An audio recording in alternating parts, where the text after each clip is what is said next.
কি যে বৃষ্টি বাদল শুরু হয়েছে দেখে বোঝার উপায় নেই গরমকাল না বর্ষাকাল। শীতেও বৃষ্টি, গরমের সময়ও বৃষ্টি, আর বর্ষাকালে তো তুলনাই হয় না। ছাদ বাগানে তবু দেখুন কত সুন্দর সূর্যমুখী ফুটতে শুরু করে দিয়েছে। এই দেখুন, সম্পূর্ণভাবে ফোটেনি, ধীরে ধীরে যখন ফুটবে দেখতে খুবই ভালো লাগবে।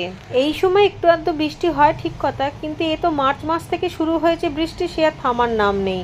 পুরো মার্চ মাস জুড়েই ঠান্ডা ঠান্ডা ওয়েদার, বৃষ্টি, আবার এপ্রিলেও তাই হচ্ছে।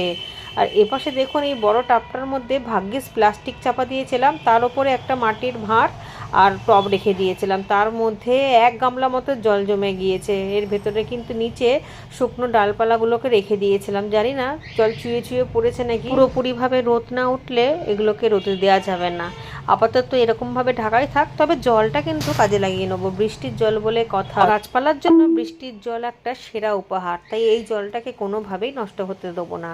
তার মধ্যে এপাশে ক্যাপসিকাম গাছে আবারও একটা নতুন ক্যাপসিকাম ধরেছে, কিন্তু দেখছি বড় ক্যাপসিকামটা এত ঝড় বৃষ্টির জন্য একটু একটু নষ্ট হতে শুরু হয়েছে, সেটাকে তুলে নিতে হবে। এটা আরও একটু বাড়তো, কিন্তু দেখছি এক জায়গায় খারাপ হতে শুরু হয়েছে, তাই জন্য কিছু করার নেই, তুলে নেবো। তবে ফুল কিন্তু এখনও আরও আছে, এইগুলো থেকে আবারও ক্যাপসিকাম বেশ কিছুদিন ধরে আরও পাওয়া যাবে।